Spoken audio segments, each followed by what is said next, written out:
and welcome to the Scotichronicast, the podcast which discusses all things relating to medieval Scotland. I'm your host, Dr. Kate Buchanan. This is episode 5, and I am excited to be joined by Dr. Lizzy Swarbrick. Welcome to the podcast. Hello. Hi, Kate. Nice to be here with you. Thanks for having me. Yeah, thank you for joining me today. Would you like to tell us a little bit about yourself? Yeah, sure. Okay, cool. My name's Dr. Lizzie Swarbrick, and I'm an art and architectural historian dealing mainly with late medieval Scotland, but really that's periodizations are always a bit of a clumsy way of testing these things. So really I do from around 1250 until the Reformation, but yeah, only pre-Reformation stuff. That's my specialism. Excellent. That's very exciting. Yeah, it's a fun area. Yeah, and you get to work at a pretty exciting place right now, right? Oh, yeah, absolutely. So I was very fortunate to have an early career fellowship from the Leverhulme Trust to allow me to undertake a 3-year project on the art and architecture of Rosslyn Chapel. So I'm currently deep in that infamous church. So it's both a great pleasure and also a bit of a challenge at times. Yeah. All good research is a challenge. Yeah, it's pretty famous. Well, as you said, infamous. Yeah. So I'm sure there's a lot of cultural perspectives that are not necessarily correct when it comes to Rosslyn Chapel.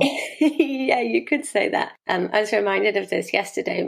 My partner, his mum sent him a guide on Scotland, and I realised that with every Scottish guide we get, I immediately flip to the what they say about Rosslyn Chapel, and usually that's quite a good sort of good gauge of how decent the guide is, because there are some really super wild stories and some more, older stories, sometimes no less wild, but yeah, there's definitely a very kind of rich alternative history, all sorts of narratives going on there. Perhaps we'll return to some of that a bit later because it's a pretty wild and wide-ranging subject. Yeah, that's I like that as a good point to judge a guidebook on whether or not how they deal with Rosslyn Chapel is actually a really good litmus test. Yeah. I mean, you must find a similar thing with some of the sort of castles that you've worked on. I don't know if you've seen them mentioned in the media or in guidebooks and either done a sort of face palm or, given it a sort of gentle nod of, yeah, you did an okay job there. Yeah.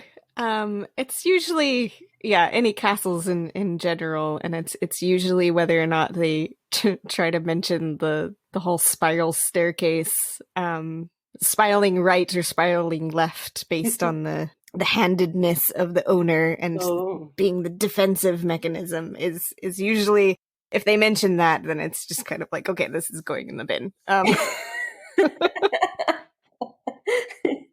Just not an accurate portrayal at all of why spiral staircases spiral, etc. And yeah. And it annoys me that it is the most prominent thing, and it's the question that everybody asks when they're like, "Oh, you study castles. Did you know that the spiral staircases for this?" Just kind of take a deep breath. Okay, let's have this explanation. I love those sort of, did you know about your own research topic? Oh, you're doing a PhD in this? Oh, right. Fascinating. Did you know? And you're like, that's interesting. In my 3 years of research, I hadn't come across that common fact about it, but I'm really grateful. Yeah, I know. And I feel bad because it's like, oh, obviously they're, they know a little bit of something and they're trying to engage, but it's just sort of like, oh, again, why does everybody do this? Yeah, I mean, I think I probably react to these things very much based on who's asking. So I really love talking to members of the public about my research. And at a place like Rosslyn Chapel, I'm well, I haven't been recently, obviously, but I'm, very regularly there. Mm-hmm. And I love it when visitors come up to me and ask me about something. And that's great. I think that's fine. It's when perhaps the sort of a senior academic at a conference gives you a sort of their hot take Yes. on your topic, Yes. when they study something completely unrelated. I think that's more likely for the point where I might just be going, yeah, great, thanks very much. I'm going to join the line for the biscuits now. Right. Where's the coffee gone? Yeah. Okay. Okay. Yeah. It is. It's kind of, it can be frustrating. But yeah, at the same time, it's good that, that people are engaging, trying to learn about the topic. But yeah, there's so many interesting perceptions about medieval Scottish history and its historic locations, particularly in the media, that really are just wrong. Yeah. And people have this idea that the fictionalized version of whatever they've seen is the real one, and it's hard to convince them that no, this is not the case. Agreed. I think sometimes these things run very deep as well. I mean, certainly in my area, so the sort of, like I say, the time period that I study is kind of high and late medieval, and the art and architecture of sort of this time in Scotland has been considered for a long time to be sort of a bit rubbish. And I think this is based on a kind of like a generalized a sort of like a generalized idea about Scotland as being somehow kind of dour, embattled, impoverished, perhaps sort of being slightly penny pinching, a kind of definitely a poor cousin to England, and perhaps, by extension to countries on the continent. And that doesn't just appear in I don't know, in popular writing about Scotland or in film locations, which invariably tend to be sort of in some ruins in the Highlands rather than in a sort of kind of a cute, well-kept church in a village in the Lowlands. Everything is much hardier and rougher and more majestic. But it goes into people's academic writings as well, and the way that we think of these things. Stuart Cruden, who wrote a whole book on Scottish medieval churches, so he clearly loved the subject. But he described and castles. Yeah, of course he did castles as well. Yeah, in his book on Scottish churches, though, he describes the ones that I specialise in, of course, the late medieval ones, as being the fag end of the international medieval tradition. So, like, literally the cigarette butt of medieval art. And it's so derogatory. And this is an academic book. Wow. This is a lot of my work is kind of, in a way, trying to counter these things, trying to show a richer and more nuanced and, I hope, a more exciting understanding of what the material and visual culture in late medieval Scotland was like. Because, fag end it was not. No, definitely not, especially not by that time period. But yeah, it's an interesting story, just like looking at how like the academic study of medieval Scotland has come about. Like I've talked about it in a couple of the previous podcasts, and just like the actual academic study of Scotland has been much later than other countries. And because of that, like it for so long was just like, oh well, this is the backwater of a backwater. And it in my episode with Vicky, I said I would find a different term than backwater, but I haven't. But no, I do know what you mean. I think I was at a conference once, and somebody quite reasonably, I think I was being slightly critical of a source. Someone sort of pulled me up on it and said, "Oh, come on, though, that source is from 1972. You don't need to sort of pick on older scholarship. What do more recent studies of the church say?" And I had to say, no, that's the most recent piece of research we have on. That's the most recent.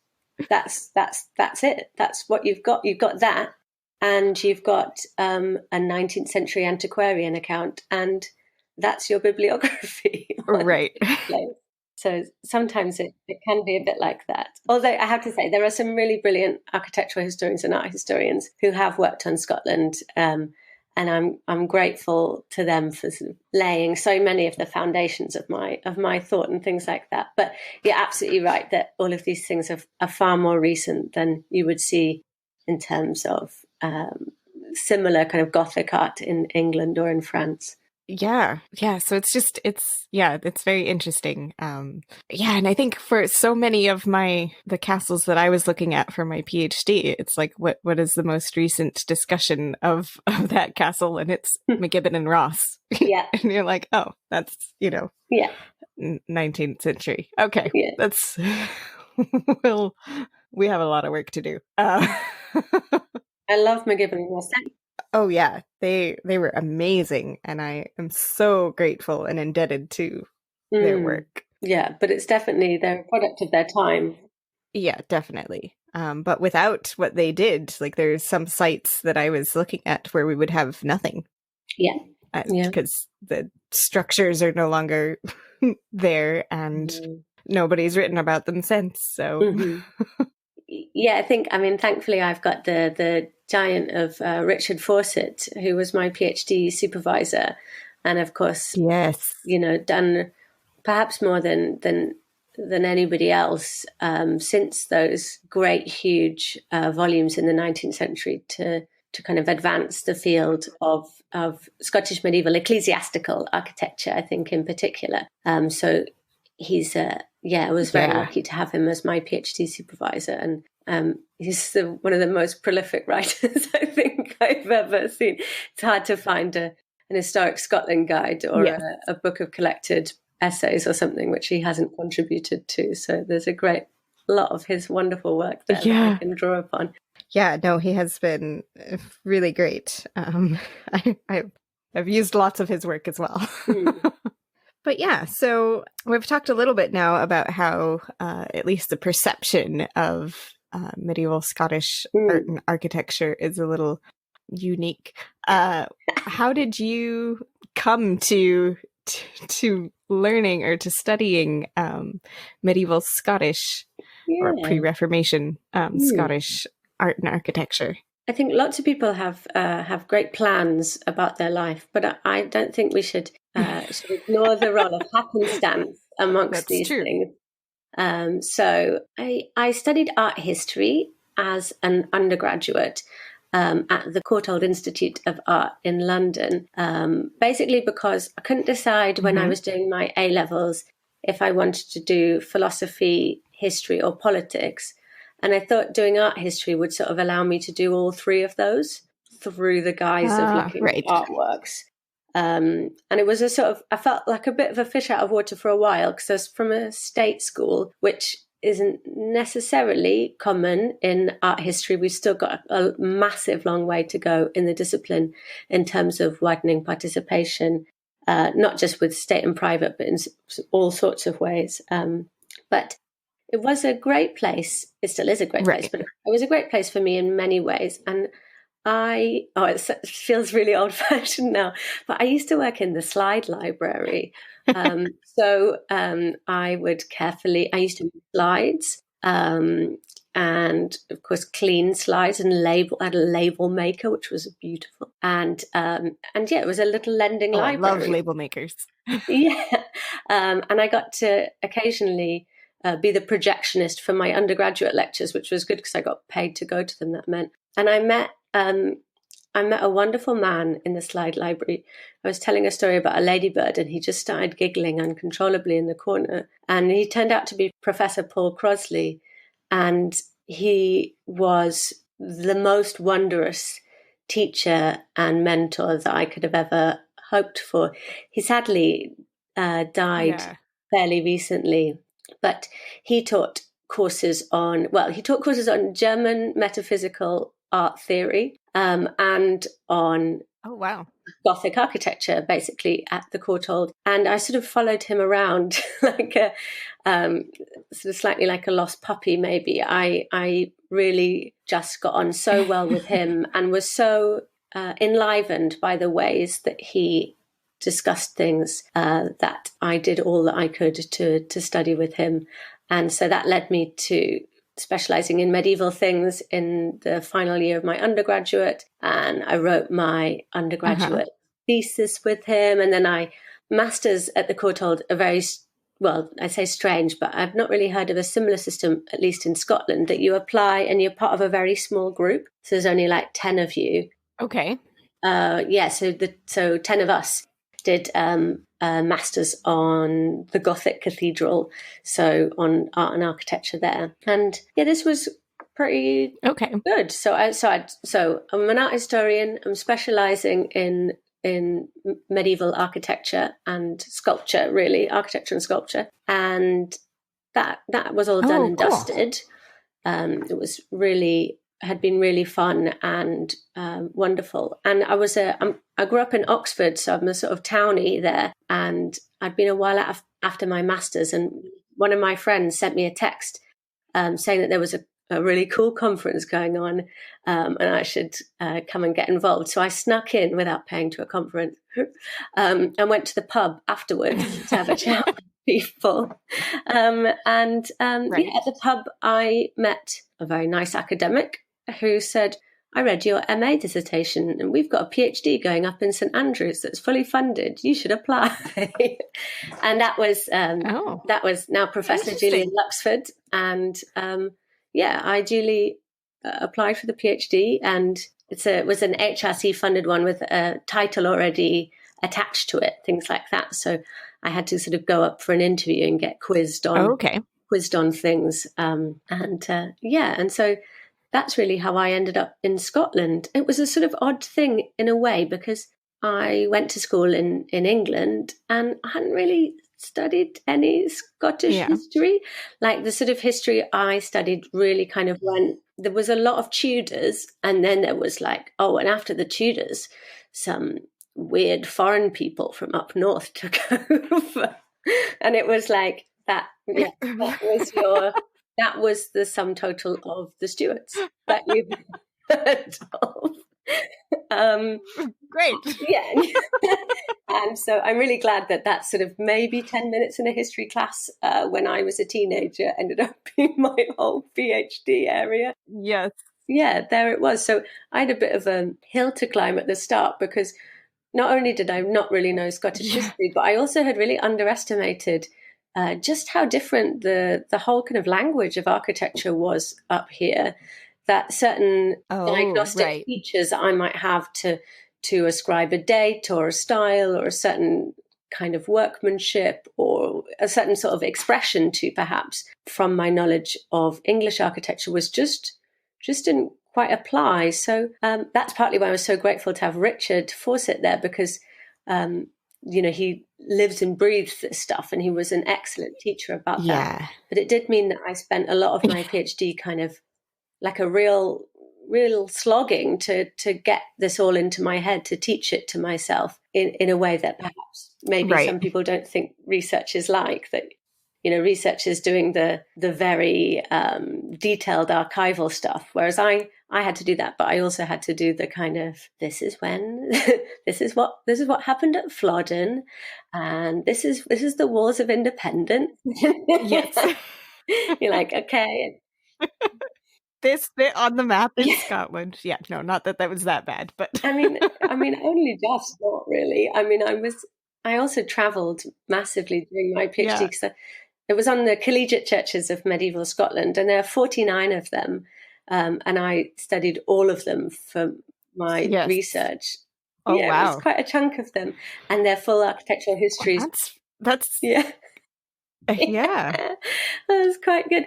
You got to see quite a lot of the countryside. Absolutely. Then. And I did it all on public transport as well, because I don't drive. Oh, wow. Even more impressive. I don't drive. So there were some really brilliant days where where we'd all pile into a car. So it was sort of me, Richard Fawcett, Julian Luxford, and Richard Oram, who was also part of the project, all in a little car, sort of pootling around tiny roads and rocking up at a church somewhere and looking at it all very seriously before going to a cafe and eating loads of chocolate bars and making the most ridiculous jokes. It was, there was a lot of laughter involved, but that was great. That was certainly better than having to, I don't know, for example, I lived in Crail, so on the East Neuk, in the East Neuk of Fife, and I had to get to Kilmun on the Cal Peninsula in Argyll. It took me a day to get there on public transport. That was definitely a challenge. A lot of walking across fields to try and find a church somewhere after having gone from terminus to terminus on a local bus. I wouldn't swap it though. It was the best bit of my research. Oh yeah, really. that's impressive. Yeah, I remember very similar field trips that were a variety of people, but often, almost always it was Richard Oram, and then Michael Penman or Alistair Ross, and then a couple other students, maybe all piled into a car and driving out to these places. And we'd usually hit like 6 sites in a day. So they were pretty intense days, but they were so amazing. And I really treasure those memories. Even the ones where we didn't actually get to see any of the sites that were on our list, or at least some of the sites on our list. We definitely got into some scrapes, though. I think one of the most, it wasn't disastrous in the end, but it was potentially disastrous, which was when we went to see Yester Collegiate Church, which is in East Lothian.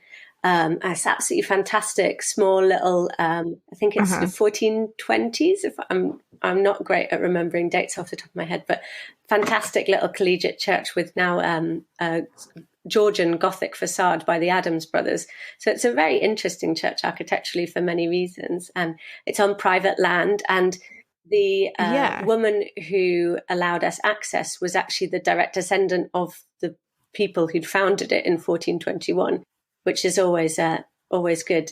Oh, that's cool. And we said, oh, by the way, while we're here, can we go and visit your castle, which is also on the grounds? They've got a big fancy country house now, but can we go to the castle?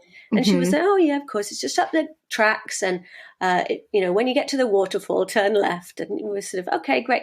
We said, well, would you like to come with us? And she said, oh, no, there's a curse. And we sort of laughed nervously. And she said, no, seriously, every member of our family who's visited there as an adult has things have not gone well for them. But you have a good time. Goodbye.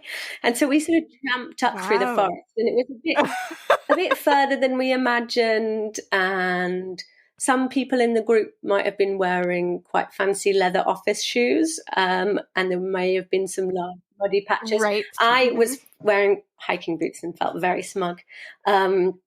But we ended up at this, I think it's the 13th century Undercroft, which is all that remains of Yester Castle. And it's known locally as the Goblin Hall because allegedly it was built by a necromancer and his army of goblins. Oh. Which is great. Oh, this is exciting. So I'm at the Goblin Hall and we go inside. Again, like I said, it's an Undercroft. And we all realised that none of us had brought a torch. So it's just me and Richard Fawcett and Julian Luxford. And we're having a look around this, and it's so dark. I mean, you can only really see from the flashes of your camera when you're taking a picture. And this was quite early on in my PhD. Which, of course, adds to the, spooky atmosphere. Oh, yeah, 100%. Sure. So, I remember taking a picture and seeing over the other side sort of the top of an arch, and I was thinking like, right, I'm gonna earn some serious academic brownie points here. I'm gonna be the person who discovers the second chamber of the Goblin Hall, which nobody has previously done, and so sort of strode towards it. Thankfully, after a few steps, I took a photo. I thought, well, I'm going to need to work out how small this arch is to sort of see how I need to sort of crouch down or whatever to get through it, and took a photo sort of quite close to the ground. And about like less than a step from my front foot was an almost vertical staircase. I mean, it was so steep, going down really, really quite far. And I think if I'd taken one more step, I would have absolutely gone clonk down it. Just falling in. Oh man. We did later return, and I brought a torch this time, and I went all the way down to the bottom of this bottom of this passage, because I had to see what was down there. And I thought, oh, this is fine, it's going to be really ordinary.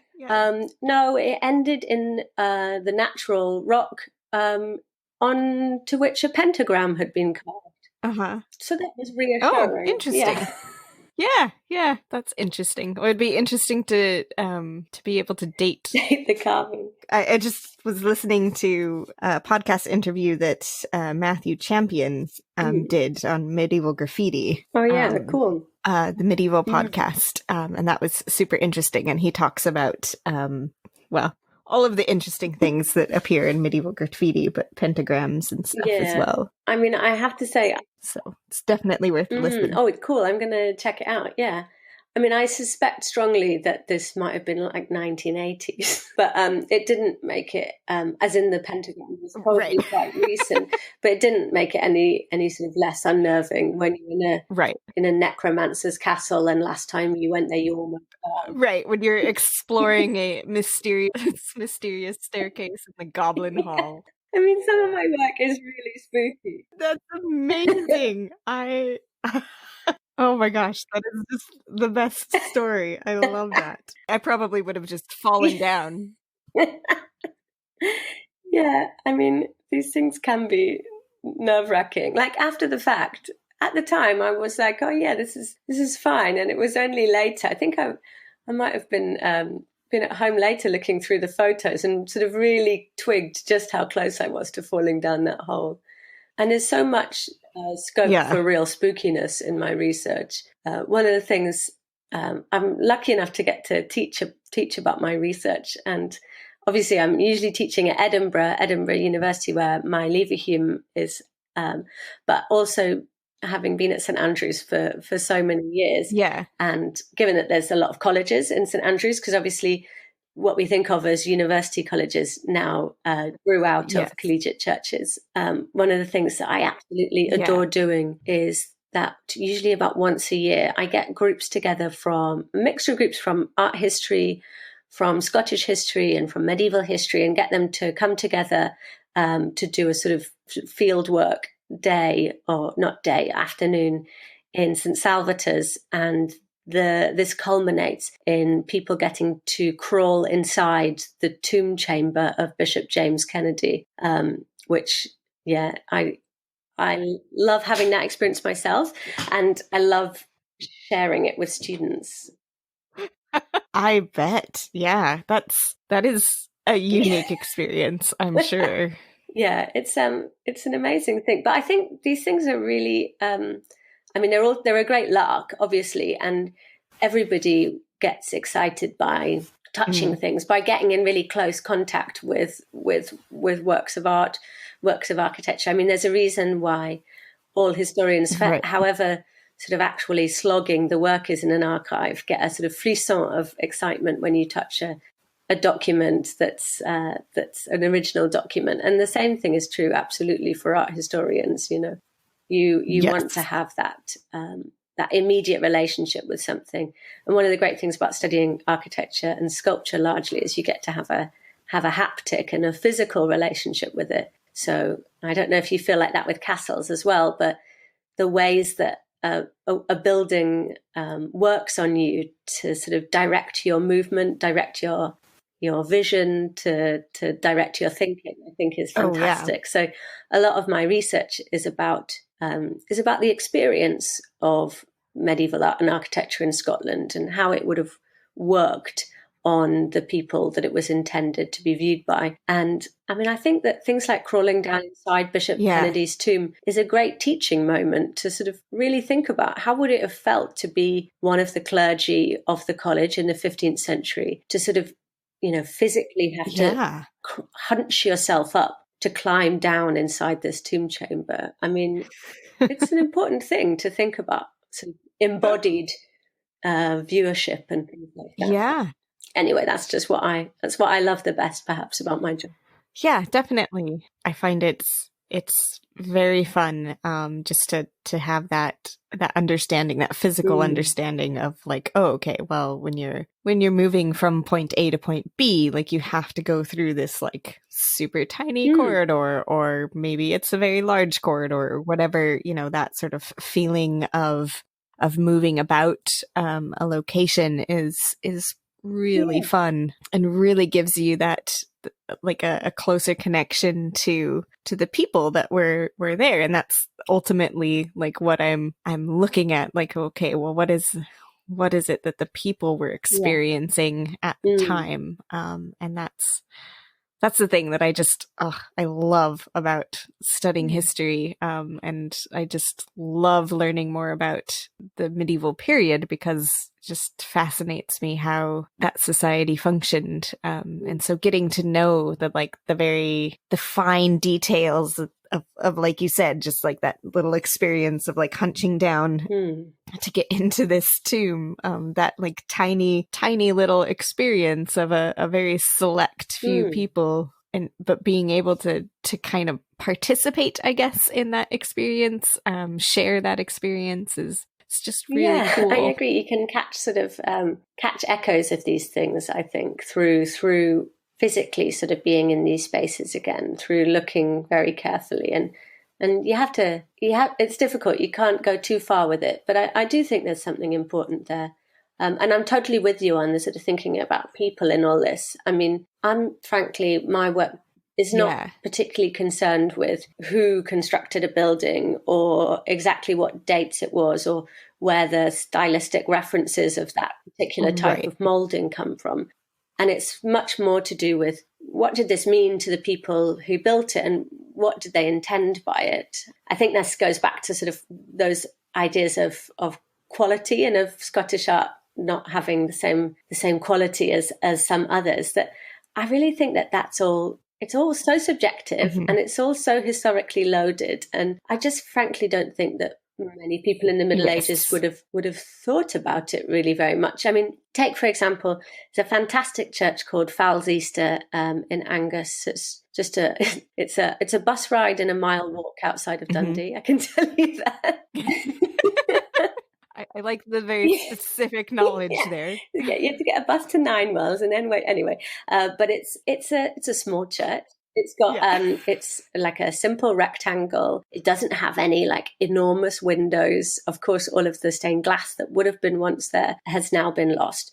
But inside, we've got the original 15th century rood screen, so the thing that separated the chancel of the church where mass and all of the liturgy would actually be would be performed from the sort of lay people's part of the church. So we've got that. We've got an amazing painted rood, so the huge image of the crucifixion, and it's a really busy, vibrant one at Falseaster. We still have that.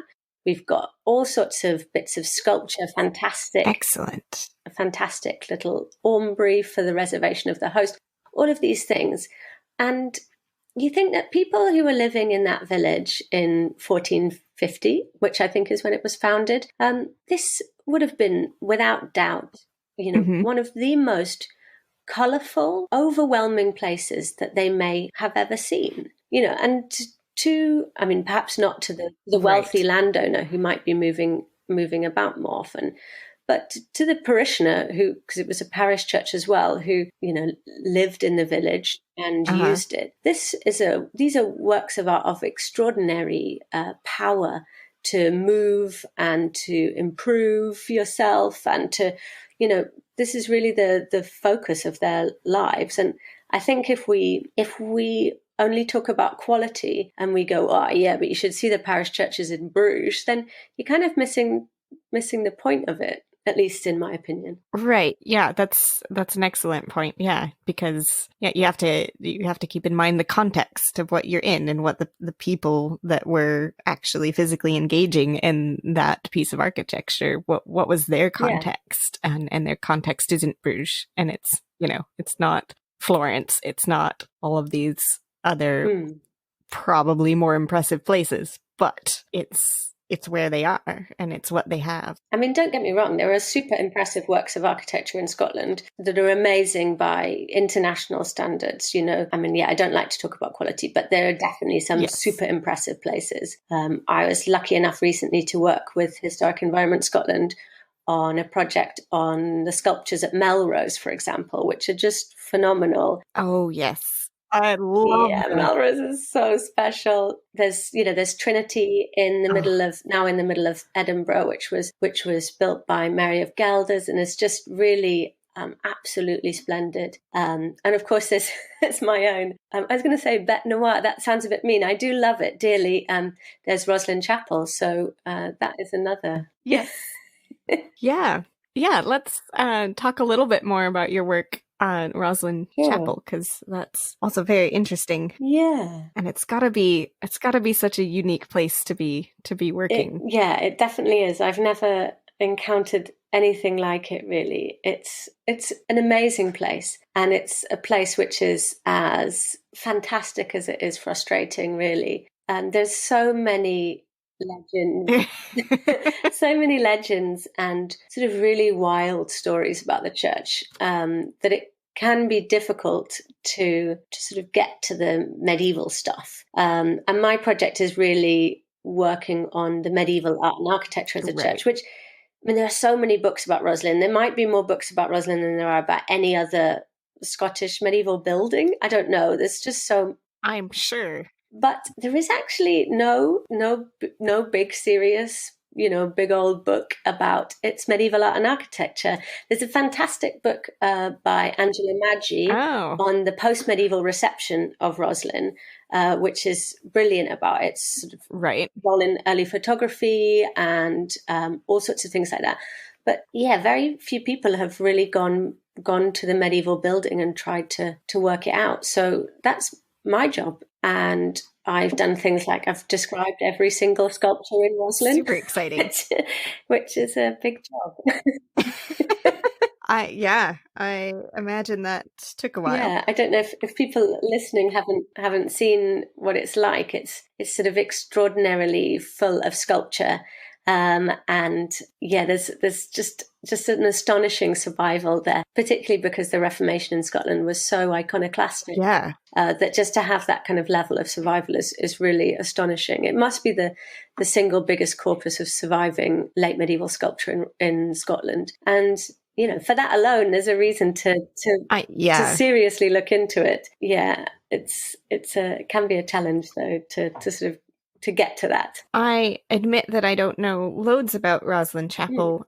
Do you know why so much of it was able to survive? Yeah, so the Sinclairs that built the church, so it was founded by Sir William Sinclair probably around 1450, but we know the building began around, certainly before 1447, because it's mentioned in the Scotichronicast that Sinclair's building a sumptuous structure at Roslyn. So we know that he was already doing it. And it, so work continued for a while into the 15th century and possibly into the 16th, although we're not entirely certain about that. But certainly, so the Reformation happens in 1560 in most places. That's it. Yeah. For example, I mean, we've got many people who've ever taken the train from Edinburgh down south will have seen the truncated spire of Seaton Collegiate Church, which sort of goes up to a certain level and then just stops. Yes. Because that's when the Reformation happened.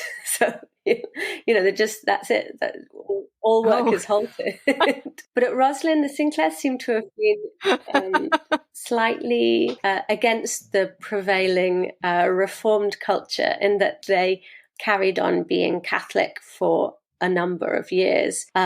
We have various sort of edicts from the powers that be at the time that they must stop having mass in the church. The chaplains get their money taken away from them. Later, they order that the altars have to be destroyed. Oh, wow. But it's really all under duress. So the Sinclairs clearly remain Catholic and remain, in defence of their collegiate church. So it's really through that period that the iconoclasm that happens sort of all over the place between, say, 1559 and 1563 just doesn't happen at Roslyn because it's a private church and they just don't let anyone in.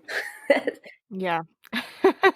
Well, that's, very good for us because it's so sad when you think about all the other places destroyed. It's a lament I often have. Yeah, I wouldn't have minded if sort of John Knox had gone around the churches and said, parishioners, you must rip out the furnishings and store them in a very well climate controlled house over the other side of the road.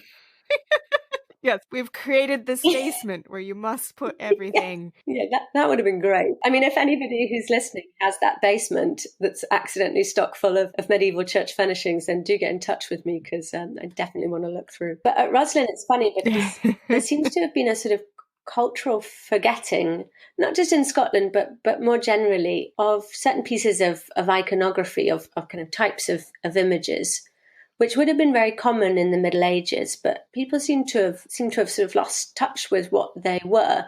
And I mean, that's fair enough. Like, I understand, I do have a PhD in this subject, and not everybody knows, not everyone can identify these things. But I think some of these things would have been very common. And now, because people forget them, that when they encounter them again, they seem very strange. And I think lots of the strangeness at Roslyn is people looking again at medieval sculpture and going, what is going on here? This is wild. And in a way, they're right. Like, some of it is wild. Yes. But some of it's very ordinary. Like, there's a crucifixion. There's an image of the crucifixion in Roslyn. Must be the most recognizable image in the whole of Christian art. But certain people have looked at it and have thought that it's the execution of the Templar Grand Master Jacques de Molay. And you're like, no, that is the crucifixion. I am sure of that. But lots of these things that are just Christian get turned into Templar things. Because saying something is Templar is probably sexier than saying it's Christian. Oh, definitely. It's And it used to be at Roslyn that, when people trotted out the Templar story, I tried to be polite to people. I'm friendly and I want to hear what people have to say, because you never know what visitor has noticed. I don't know, a funny break in the stonework over there, or actually that there's, if you look at it in this light, you can see another bit, and all of that's helpful. Absolutely. But so I used to sort of smile along when people started talking about the Templars, but hardened my stance towards it, definitely. So I tend to be as politely as possible, but say, no, Rosslyn Chapel is not a Templar church. It has no associations with the Templars. And that's because some of this stuff has got used by far-right groups. The Roslyn name is used by some appalling groups who use a kind of idea of medieval crusades to further their really repellent beliefs about race and about religion and society in Europe and indeed across the world. And so I always want to kind of nip that in the bud, because the last thing I would ever want is any part of my research in any way sort of fueling these ideas. Right. I know. And it's extra frustrating when it's like this complete false idea about a location is being perpetuated in this very harmful way. It's good that you're taking a firmer stance, but I understand that it can be kind of tricky when you're dealing with the public. I mean, it's only a small thing, and there's always more that can be done, and that I also that I hope to do in future. But yeah, there are some things at Roslyn which can sort of stray into kind of slightly dodgy territory. There's a lot of conspiracy theories. There's a lot of Illuminati stuff going on, allegedly, and Templars and Freemasons and all of these things. There is a line. Yeah, you get it all, don't you, at Rosalind? You really do get all of that. It's like a buffet of crackers theories. There's something for everyone. I do love the alien stuff, though. I mean, anything about that, I can't help but just be enthralled by it. Did you know that Elvis Presley is buried in Rosslyn Chapel? Oh, I did not know. Yeah, absolutely. Interesting. So there you go. I mean, I was certain he was still alive. That's what they want you to think. Oh no, hang on, wait. That's yeah. No, apparently he's buried there. He's buried there in his spaceship. Oh, okay.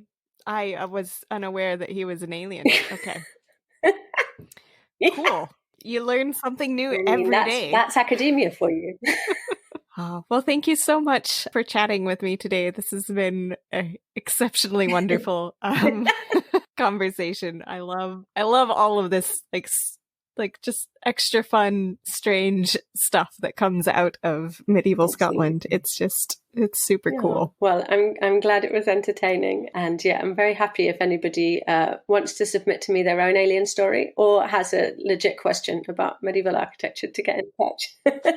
Hi everyone! A quick announcement before I sign off. The Scotichronicast has found a home with medievalists.net, where you can find a bunch of wonderful articles, videos, and podcasts relating to the Middle Ages. You should go check it out, and if you like what you are reading and hearing, consider becoming a patron of medievalists.net on Patreon.